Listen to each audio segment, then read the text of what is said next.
Em agosto de 2021, ocorreu mais um capítulo de polarização política na sociedade brasileira. Um cantor pronunciou uma manifestação contra o STF que quase lhe rendeu uma prisão. Imediatamente, alguns parceiros artísticos desistiram de trabalhar com ele num efeito dominó de cancelamento. E logo, a imprensa lembrou de relacionar a história com outra que aconteceu durante a ditadura militar e ficou conhecida como o caso de maior cancelamento da história da música popular brasileira. Saudações! Eu sou o professor Ney Nordin e a gente vai ver como é que o caso do cantor Sérgio Reis lembra a história ocorrida com o cantor Wilson Simonal na década de 60.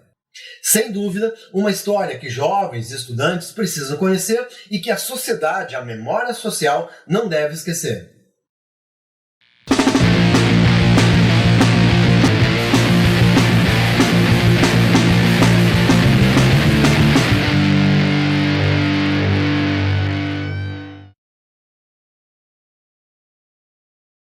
Sérgio Reis é um cantor consagrado na música sertaneja. Além disso, ele foi deputado federal por São Paulo em 2015. Foi durante esse período que ele ficou bem amigucho de um outro deputado, que eu não vou falar o nome dele aqui, mas vou dar uma dica. Hoje, esse deputado é presidente do Brasil. Esse deve ser um dos motivos pelo qual Sérgio Reis é ferrenho apoiador do presidente Jair Bolsonaro. Pronto, falei.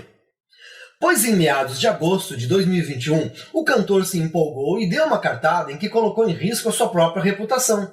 Ele tentou organizar uma manifestação, um acampamento em Brasília, segundo ele, para salvar o presidente e salvar o Brasil. Dizia ainda que esperava pressionar o exército para que tomasse uma posição. Ameaçando com uma greve de caminhoneiros, Sérgio Reis queria ir ao Senado entregar uma intimação, uma ordem exigindo que o voto impresso fosse aprovado e, de quebra, exigindo a substituição de todos os ministros do STF.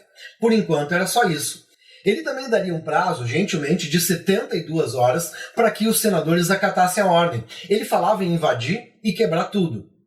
Claro que a coisa pegou muito mal e os próprios representantes sindicais da categoria dos caminhoneiros correram para negar que estariam ao lado de Sérgio Reis nessa empreitada. Imediatamente o debate se acendeu e as manifestações começaram a chegar. De quebra, ele virou alvo de uma investigação da Polícia Federal, ganhou uma ordem de restrição para não se aproximar da Praça dos Três Poderes em Brasília e estava esperando ser preso a qualquer momento. E no meio da coisa toda, estava em andamento o projeto do novo CD de Sérgio Reis, que contaria com diversas participações de colegas. Mas com a repercussão do evento, os coleguinhas começaram a mandar recadinhos dizendo que não queriam mais cantar junto com ele e foram pulando fora um a um. Cantores como Zé Ramalho, Maria Rita, Guilherme Arantes, Guarabira e Dori Caymmi mandaram avisar que não tinham mais vontade de participar da brincadeira. E agora, Sérgio Reis que segure esse rojão que ele mesmo acendeu. Mas foi daí que a imprensa desenterrou uma daquelas histórias emblemáticas do período da ditadura militar. E esse é um assunto que é de muito interesse para a memória social, para compor a bagagem cultural que o estudante precisa ter. E isso já virou até questão de vestibular. O cantor Wilson Simonal foi um fenômeno que estourou em meados da década de 60. Teve uma ascensão meteórica. Cada música, cada disco, cada show só faziam mais sucesso e lhe rendiam os bons lucros. De queda, ele assinava contratos milionários de publicidade. Dizem que quando ele foi convidado a acompanhar a seleção brasileira na década de 70, ele deu mais autógrafos que o Pelé. Ele tinha de fato domínio de palco e de público, e logo se tornou uma das figuras de maior destaque nacional. Com esse volume de sucesso, ele logo tratou de assumir o controle empresarial da sua própria carreira. Abriu uma empresa, a Simonal Produções Artísticas. Parece que o Simonal era muito bom em gastar dinheiro, mas não era tão bom em controlar as finanças. Já no primeiro ano, ele percebeu que a empresa estava no vermelho. Com isso, ele contratou um contador para botar as contas em dias e descobrir onde é que estavam os buracos. Isso foi no início dos anos 70. Nesse período, ele conseguiu se desentender com a Rede Globo e foi boicotado de toda a sua grade de programação. Prevendo que a torneirinha do dinheiro ia fechar, ele decidiu encerrar a empresa e demitiu a equipe. Mas acontece que ele acreditava que estava sendo roubado e desconfiava de todo mundo na sua volta. E esse contador, depois que foi demitido, abriu um processo trabalhista contra o Simonal, o que deixou o cantor furioso da vida. O cantor iniciava uma espiral de decadência, começava a perder o controle emocional e acreditava que tudo era um complô contra ele. Agora, a gente precisa voltar um pouquinho para entender outra parte dessa história. Olha só, em 1969, quando Simonal estreou um show chamado De Cabral a Simonal, em algum lugar do cenário tinha uma bandeira da União Soviética. Óbvio que ele foi chamado para dar explicações no DOPS, um órgão de repressão da ditadura. Tudo foi esclarecido e, de quebra, ele acabou fazendo amizade com 2 policiais, agentes do DOPS.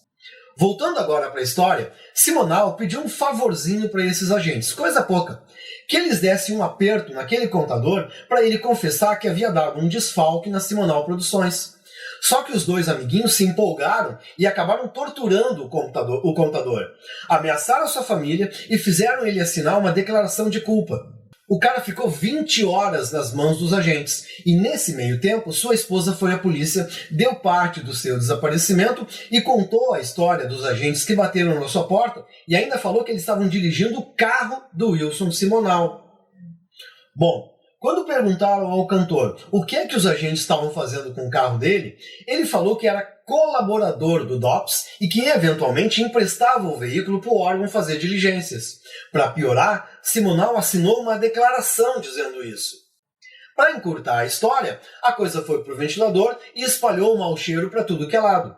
Simonal foi preso, processado, aquela declaração que ele assinou foi parar na imprensa e o cantor acabou com a fama de informante da ditadura. A partir daí, foi só ladeira abaixo. Todo mundo começou a dar as costas e fechar as portas para o Simonal. Não conseguia mais contratos, não aparecia mais na TV e nem era mais contratado para shows. Há poucos anos da decretação do AI-5, a sociedade reforçava o medo e o ódio contra o regime militar. E todos os dedinhos acusadores foram apontados para o Wilson Simonal. Ninguém queria ter o nome relacionado ou envolvido com o informante da ditadura. E assim, aconteceu o maior caso de cancelamento da música brasileira. Wilson Simonal, com todo o seu talento, nunca mais conseguiu retomar sua carreira. Cada lançamento não vendia, e ele acabou fazendo apresentações só em pequenas boates e churrascarias pelo Brasil. Por fim, deprimido e afundado no alcoolismo, ele morreu de cirrose hepática em junho de 2000. Atualmente, os seus filhos lutam para restaurar e recuperar a obra artística do pai. Em 2003, Simonal foi reabilitado pela Comissão Nacional dos Direitos Humanos da OAB. Em julgamento simbólico, investigações apontavam que não havia nenhum indício de que ele fosse realmente um informante da ditadura. E aí voltamos ao Sérgio Reis da atualidade. São casos diferentes, mas não faltou quem chamasse ele de o novo Wilson Simonal, por igualmente sofrer um cancelamento dos colegas cantores. O que vai acontecer com a carreira dele, ninguém sabe, mas com certeza também vai ser difícil esquecer essa história no futuro. Bom, era isso e a gente fica por aqui. É importante não esquecer essas 2 histórias, porque elas podem sim render boas lições e boas reflexões, embora sejam casos diferentes e talvez nem seja adequada uma comparação entre as 2. Eu espero que tu tenha gostado e eu te convido a se inscrever no meu canal e também a visitar o meu site de História e Cultura Geral no endereço que está aparecendo aí. Não esquece, quem conhece história entende melhor o mundo. Um abraço e até a próxima!